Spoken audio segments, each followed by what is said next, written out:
नमस्कार, मेरा नाम हिमांशु धवन और शायद आज आपका बेस्ट एक कंफ्यूजन को सॉर्टेड करने आया हूँ मैं यहाँ पे।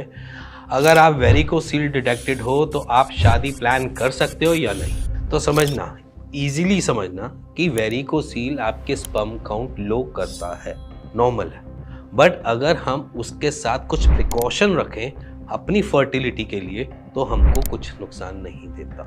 आप समझो कि वेरिकोसील हमारे स्पर्म काउंट लो करने की पूरी क्षमता रखेगा, बट अगर हम उसको करने ही ना दें, हम उसको उस एक्टिविटी में इंडल्ज ही ना हो जिससे हमारी ग्रेडिंग भी बढ़े और जिससे हमको दिक्कत भी हो, अगर हम उसी को ही रिजॉल्व करके रखें तो शायद हम प्लान कर सकते हैं अपनी मैरिजेस को। आपका आंसर शायद आपको मिल गया होगा कि वो कैसे।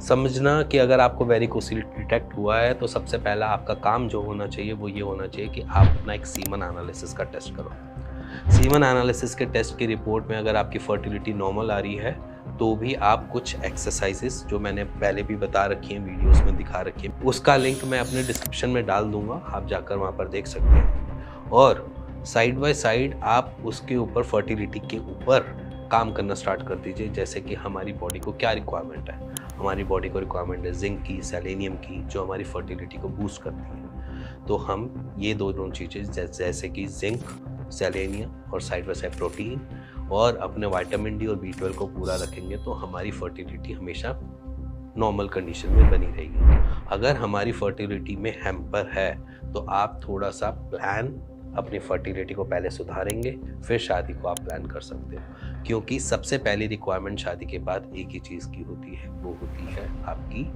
बच्चा कर पाओगे या नहीं। तो इसीलिए बच्चा के लिए आपको अपनी फर्टिलिटी पे पहले से थोड़ा सा लाइट डालनी पड़ेगी। साइड बाय साइड आपको कुछ और भी चीज़ों का ध्यान रखना पड़ेगा। जैसे कि बहुत सारे पेशेंट कहते हैं कि जब वेरिकोसील डिटेक्ट हुआ तो उनको एरेक्टाइल डिस्फंक्शन होता है।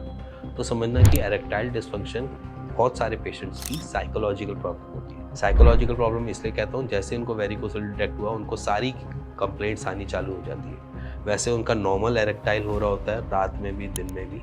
जैसे कि रात को सोने लगते हैं तब या सुबह उठते हैं तो एरेक्टाइल उनको मिलता है। But whenever they want to sex या इंटरकोर्स तो उस टाइम उनका वो इंटरकोर्स वाला मेथड जो होता है वो फेल हो जाता है ड्यू टू, क्योंकि उनकी साइकी ये कह रही होती है कि वेरिकोसील है, मुझसे होगा नहीं। अगर आप ऐसी साइकोलॉजी के साथ चलेंगे तो शायद ईडी आप फेस करेंगे। तो इसीलिए कह रहा हूँ कि ईडी वेरिकोसील के साथ नहीं जुड़ा होता, दोनों की फिजियोलॉजिकल कंडीशन अलग अलग होती है। बट हम सोचते हैं इसलिए हमें ईडी होता है। तो अगर आप ऐसा सोच रहे हैं तो उस सोच को अपने जहन में से निकालिए, कुछ नई नई चीज़ों को एक्सपेरिमेंट कीजिए जिसकी वजह से आपको दिक्कत ये फेस करनी ना पड़े। अब इसी के साथ फर्टिलिटी के लिए 4 मैंने आपको बता दिया है, 4 एलिमेंट रिक्वायरमेंट है। 4 एलिमेंट को अपनी बॉडी में पूरा रखो, आपकी फर्टिलिटी कहीं नहीं जाएगी। साइड बाय साइड एक्सरसाइज करते रहो अपनी फर्टिलिटी को बूस्ट करने के लिए। एक नॉर्मल, अगर मैं समझ नहीं आ रहा हूँ आपको तो नॉर्मल गूगल पे सर्च कर लेना